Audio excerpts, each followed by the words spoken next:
2 where it's a win and in? So I've not even made day 2 yet. So I've only been at 2 regionals. I went to Orlando early this year. Like, not this year. Oh, wow, this is 2024. Wow. I know, okay. I know. Yeah. And then we're actually coming up on the 1-year Yeah, we are. anniversary of the longest VGC tournament in Pokemon history with Exactly. 10 rounds of Swiss. It was, oh my God. I think I'm. You know I what? was exhausted. You know what? I'm gonna. This is gonna be a hot take, and people might, and the viewers might actually get me on this. I'm gonna advocate for it again. If we have over 1,000 masters sitting on day 1 of Swiss, 10 rounds. Oh, but it has to be over 1,000 players. It has to be over 1,000. No, absolutely not. I'm not sitting there for 10 rounds. I was there until 10 p.m. playing. I was there at, like, we started an hour late. We started at 9, and we left at 10. I'm not doing that again. That's why I said. That's why I have a caveat. I'm not saying No. No matter what, I do not want 10 Swiss rounds. I think 9 on day 1 and how many on day 2? 6 on day 2. That's fine. I'm sorry that we can't make day 2, but whatever, man. I'm not doing that. No, I get that. But ladies and gentlemen, we are going to get started with our 6th and final round of Swiss. We have Kerry D'Ortona versus Colton Wedge. And honestly, Landon, I mean, looking at these teams, they are really good. I mean, Kerry's team, he's got the King Gambit, so he's doing a little Riley Factura in person. This is a team that me and Zach from round 4 were talking about. Like, we were both looking at this team, thinking of whether it'd be good or not. It's a pretty solid team. It's got, like, Gouging Fire with the Howl. Usually uses Howl to support King Gambit. And you know, King Gambit always does the Swords Dance shenanigans. That's what it always does. But it doesn't have Ironhead on this set. It doesn't have Ironhead. Yep, it does not. But then we look at Colton's side. And also, I mean, shout-outs to Colton with the Team Steel. Because steel types are the best Pokemon type in the game. Steel types are amazing. And even better, he has one of the best steel types to ever have been created in the entire history of Pokemon. He's got the Metagross on his team. Insane. Terra Dragon we see on it. Assault Vest, just like usual, we see on it. No, guys, we are not 1-1. Yeah. Don't worry, we're not late on into anything. But, you know, from Colton, we see the Frigoraph and the Ursaluna Blood Moon. We are actually seeing a lot of that at this tournament. There was several different Ursaluna teams coming into this tournament. I've got one that'll knock your socks off from yesterday. I battled an Ursaluna Blood Moon Assault Vest Terra Grass. Oh, yeah, that was one I was seeing running around because I don't remember what player posted. It was a very big player that posted a... No, not even Terra Grass. They posted a Terra Fire Ursaluna Blood Moon Assault Vest. Okay, so Assault Vest is not that uncommon. I mean, it's not that well, it's definitely uncommon, but it's not. It's definitely not, you know, revolutionary. But the Terra types are definitely uncommon on the Terra type. Yeah, fire. What? Like fire is grass? Huh? Like what? We get the grass more than the fire though, because it at least prevents any rage powders or spores. Rage powder. Yep. But in the case of Colton's side, he's just bringing all gas, no brakes. And here we go. And starting with the Ursaluna Blood Moon, just like we were talking about. And he leads with the Ogerpon Wellspring. This has been a very common core that has been a lead with this. And we see on the side of Kerry, he leads with his own Ogerpon Wellspring, but he brings that Urshifu Single Strike. Yep, and we do see a lot of that all the time. Like, since last regulation, there was a huge core of, like, Dusclops, Ogerpon, and Ursaluna that was always being used to set up Trick Room and stuff. It was ridiculous. You're right. And we do see that Kerry has activated his Terra Orb. He has turned his Urshifu into a pure Dark type. Ogerpon goes for the Follow Me. Does Kerry's Ogerpon go for an Ivy Cudgel? Because if he does, that'd be super unfortunate. We see the Wicked Blow come out. Terra Dark Wicked Blow. Oh, and it lives! Wow. And a Horn Leech. Okay. So the double up worked into Colton's favor here. However, this Urshifu does have Focus Sash. This Urshifu does have Blood Moon. The Blood Moon comes out on turn 1 and brings it down to the Focus Sash. Taking out that Focus Sash immediately. Exactly. It's down to that 1 HP. It's wow. that was an amazing play just now by Colton. Getting that Blood Moon out. He could have very easily gone for a Hyper Voice in theory, but Yep. I and think the here Blood comes Moon. in the Metagross possibly to do a Bullet Punch to take that out very quickly. That is possible. However, this Urshifu is Terra Dark, and it does have Sucker Punch. That is true. That is very much a threat. And because Metagross is Terra Dragon, but it has the Assault Vest, it cannot protect against a Sucker. It can't bait a Sucker Punch protect. It might actually go for a defensive Terra Dragon. It very well could. That's something it could definitely do. But also, Carrie's Ogerpon, it's got Follow Me. Follow Me. It's that could be a huge problem. It's got Follow Me, so there is something to note on that as Colton activates the Terra Orb. Terra for what? Terra normal. Look at that. Look at that big jewel. I know, right? It's just. I mean, you got to make. I understand for a rock, but yeah. Yeah. So Terra normal, they just didn't have anything. and there was the Bullet There's Punch the play. Bullet Punch. Not But very effective. It's not very effective because of that. But the close combat comes out. Oh, and that's a Ursaluna one-hit is KO. down. Wow. Carrie's in a commanding position right now. Carrie is just in an amazing position right now as Colton has now lost his Ursaluna and lost his Terra all in Yep. one turn. Wow. See, You see, Gouging Fire is the last Pokemon on Colton's side. It gets the booster energy, and what is that booster energy activating? It the is speed. Ooh, so that'd be very useful. So, yeah, Sucker Punch would definitely work here because I anticipate Gouging Fire to go for a Breaking Swipe to take out that Urshifu. As you see But the that Sucker Punch come out. How much is that going to do? That's going to do a lot of damage. Oh, it lives! Lived. And Breaking Swipe comes out, lowering the Lower attack. the attack on that Ogerpon. But here's the thing. Carrie still has 2 Pokemon in the back. Like, Yeah. this position is insane. Yes, it is. I mean, Urshifu just went down, so And we much still like have to see Colton what the Ogerpon's going to do. Ivy Cudgel onto goes the Ivy Gouging Cudgel, Fire. the gouging. Oh, Critical hit! Oh my gosh, that's a That- lot of damage. And the Psychic Fangs. and- Doesn't even get the KO. Oh my god, that is an amazing play just there. But Rillaboom comes out here. So Rillaboom is one of his 2 Pokemon in the back. Rillaboom could very easily go for a fake out into something. The question is what? Question is that even a good decision? Because it won't really do too much for Metagross because of the fact that Gouging Fire can take out that Ogerpon. But if it does it onto the Gouging Fire, that Burning Bulwark, that's a risk. Yes, because then it will So, be burned. Are they going to do a Grass Glide, a high horsepower? What are they going to do? That's the real question here. You see Burning a Bulwark, burning, just like we you said, burning Bulwark. Yep. So now it remains to be seen where did that Rillaboom attack? Where did it attack? If it attacked into that Gouging Fire, then that's a burn. Mm-hmm. And we see the Follow Me come out. And It went high horsepower into the Burning into the Bulwark. Gouging Fire. Oh. And now by virtue of that Burning Bulwark, Rillaboom is burned. That's really unfortunate for Carrie over here, but The we Psychic got- Fangs Psychic come Fangs out gonna and take it knocks out the Ogerpon. Yep, So now it's a 2v2. it's a 2v2. Who does Carrie have in the back? And can Colton bring this out with 2 Pokemon at low HP? It's very possible It is here. possible because he does have a pretty decent position. Look at that. Look at that King Gambit's nickname. Wrath of Khan. That's a good. That's a good name. That's a very good name. However, it's important to note that Metagross does have Bullet Punch and King Gambit does have Sucker Punch. In terms of the priority, it comes down to speed. It does come down to speed, but here's the thing. Bullet Punch doesn't really do that much to either Rillaboom or the King Gambit. It doesn't. However, there's That the Sucker Sucker Punch takes Punch out the Gouging Fire on a critical hit. I still think personally, because of the black glasses, that Sucker Punch would have killed without it. It- Possibly. It probably would have. But did it miss? Oh, never mind. Okay. Yeah. There we go. And that's the game. That's the game for game 1. Carrie's in a good position right now.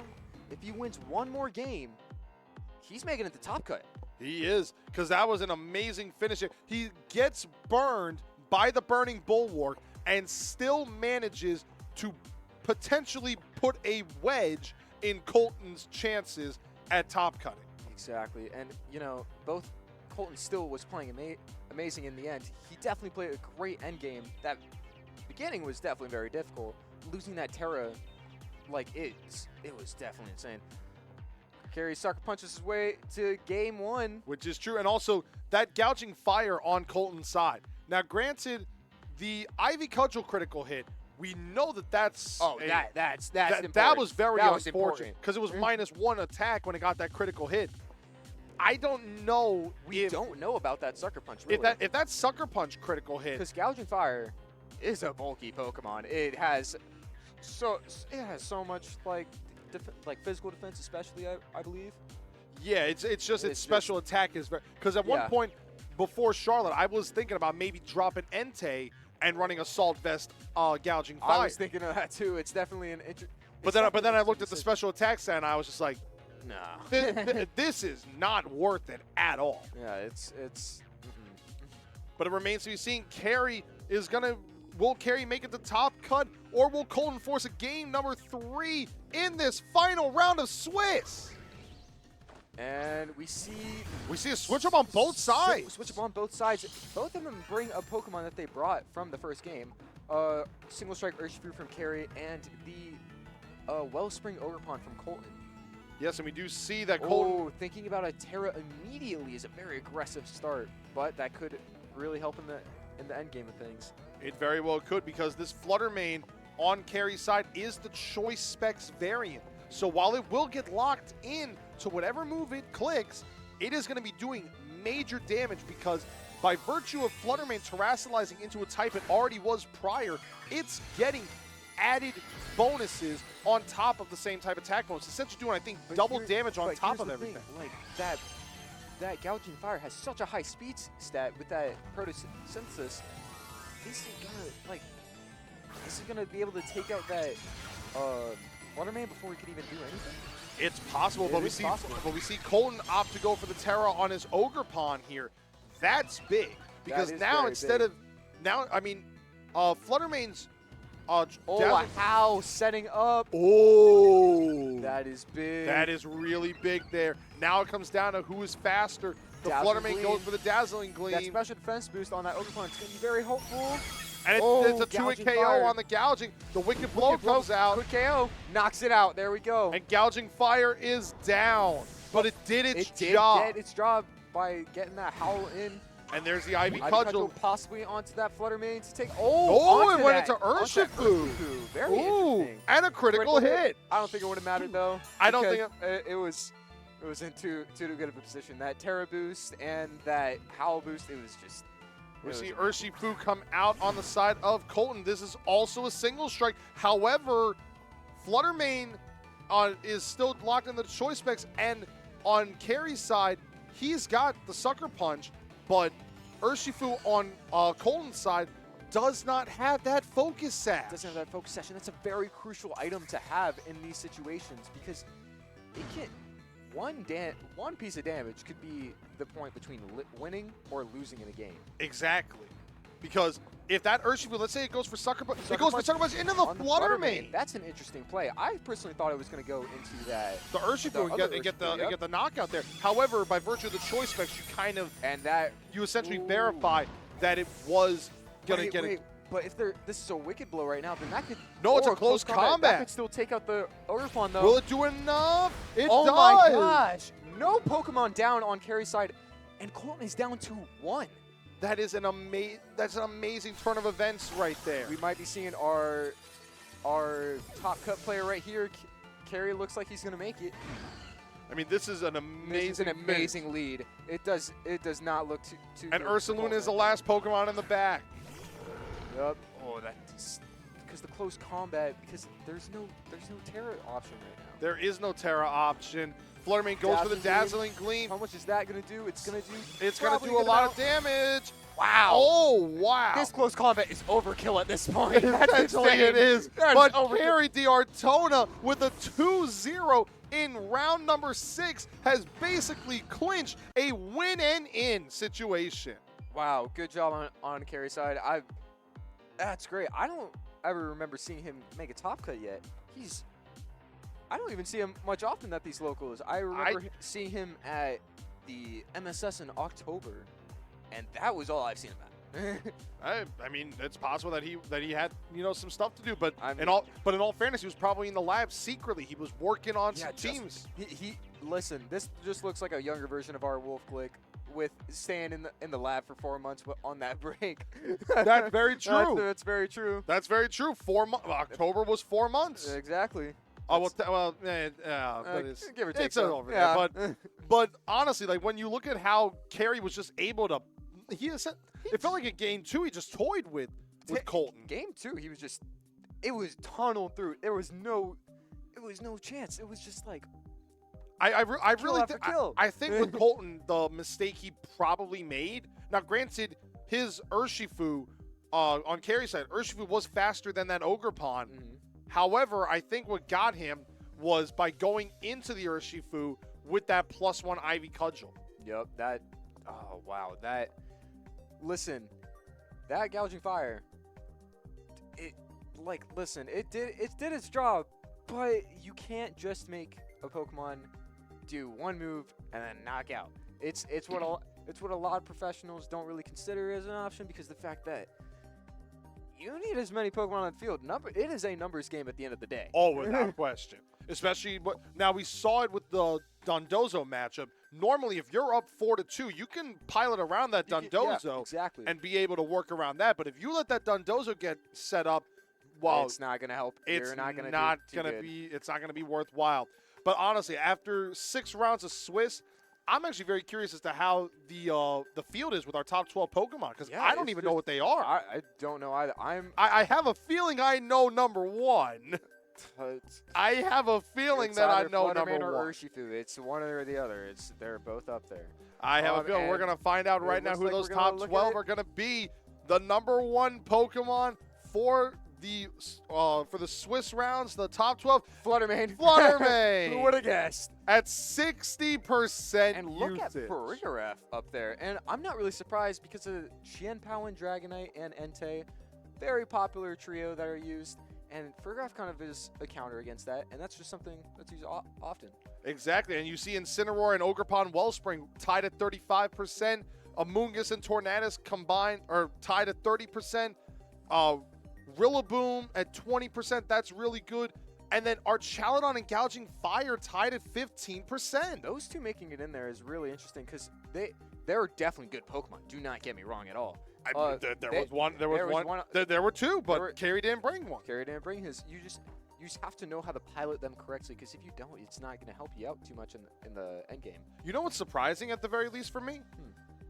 No Ursaluna in top 12. No Ursaluna. That is weird, because look, we still have Farigiraf up there. We have Farigiraf out there, but we don't have Ursaluna.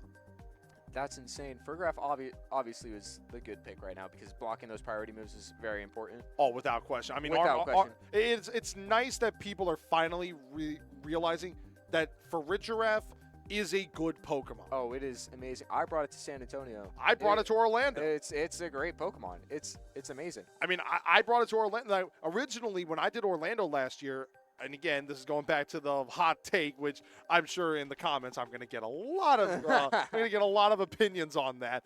But the week before Orlando, like I was planning on running the Psy-Spam at the time in DD Armarouge. So I have a confession. Orlando was my first tournament. I ran Psy-Spam. Same with mine. Yeah. But the week before the tournament, like I'm doing the EV train and everything, because I want to do that. I'm running around. I find a Girafarig with a blue nose. And I'm like, okay, it's a shiny Girafarig. All right, no big deal. So I catch it. I look later in that day at that Girafarig, because I didn't look at it at first. I was like, all right, shiny Girafarig. I'm laughing because I'm not a shiny hunter and all that stuff. Yeah. That Girafarig was Quiet Nature, 0 IV speed. That is perfect. You just have to use it at that point. The second that I saw that, I showed it to my friends, and they're like, you realize you can't use Indeedee now, right? And I was like, okay, so how do I build this giraffe?